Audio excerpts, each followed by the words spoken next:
ഈ ഹേമ കമ്മിറ്റി റിപ്പോർട്ടിന്റെ ഏറ്റവും ശ്രദ്ധ ആകർഷിക്കുന്ന ഭാഗം അതാണ്. എന്തിനാണ് ഇത്രയും കാലം ഈ റിപ്പോർട്ട് പൂഴ്ത്തിവെച്ചത്? അത് കണ്ടെത്തിയിട്ട് എത്രയോ ആയി. അതിന്റെ വസ്തുനിഷ്ഠമായ കാര്യങ്ങൾ പൊതുജന സമൂഹം സമർപ്പിക്കുന്നതിന് സർക്കാരിന് എന്ത് കഷ്ടം, എന്തിനിത് എത്രയും കാലം നീട്ടിവെച്ചു എന്ന് പറയുമ്പോൾ അതിൽ പലരെയും സഹായിക്കാനും രക്ഷിക്കാനും ബാധ്യതയുള്ള ഒരു സർക്കാരിന്റെ കയ്യിലായിരുന്നു ഈ റിപ്പോർട്ട് എന്നാണ് ഇതിന്റെ അർത്ഥം. ഇപ്പോ സിനിമാ മേഖലകളിൽ എന്ത് നടക്കുന്നൊന്നും ഞങ്ങൾക്കൊന്നും അറിയില്ല, പക്ഷേ പറയുന്നത് കേൾക്കാറുണ്ട്. ഇന്നിപ്പോ നടി ശാരദയുടെ അഭിപ്രായം കേട്ടിട്ടുണ്ടാകുന്നില്ല. അപ്പൊ സ്വാഭാവികമായും അത്തരം സംഭവങ്ങളൊക്കെ പലയിടങ്ങളിലും ഉണ്ടാകുന്നു.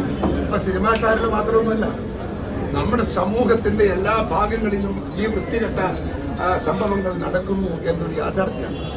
കോളേജുകളിൽ, സ്കൂളുകളിൽ, ഫാക്ടറികളിൽ, സർക്കാർ ഓഫീസുകളിൽ ഒക്കെ ഇതൊക്കെ സ്വാഭാവികമായി ചെറിയ ഇതുപോലെ വ്യാപകമായിട്ടൊന്നും കേട്ടിട്ടില്ലെങ്കിലും ഇങ്ങനെയൊക്കെ ചെറിയ സംഭവങ്ങളൊക്കെ എല്ലായിടത്തും കേൾക്കുന്നു എന്നത് നമ്മുടെ നാടിന്റെ ഏറ്റവും വലിയ നെറികെട്ട നാണം കെട്ട ഒരു ഭാഗമായി നമ്മളതിനെ കാണണം. പരിഹരിക്കാനുള്ള സംരംഭവും പരിഹരിക്കാനുള്ള ഒത്തൊരുമയും കേരളത്തിലെ ജനങ്ങൾ, ഉദ്യോഗസ്ഥന്മാർ, നടീനടന്മാർ എല്ലാ ആളുകളും കാണിക്കണമെന്നാണ് എനിക്ക് ഇതേക്കുറിച്ച് പറയാനുള്ളത്. സർക്കാർ പശ്ചാത്തപിക്കണം, സർക്കാർ അതിന് മറുപടി പറയണം. ആരാണ് ഇതിന്റെ ഉത്തരവാദി എന്ന് സർക്കാർ പറയണം മറുപടി. ഞങ്ങൾ അതിനുവേണ്ടി കാത്തിരിക്കുകയാണ്.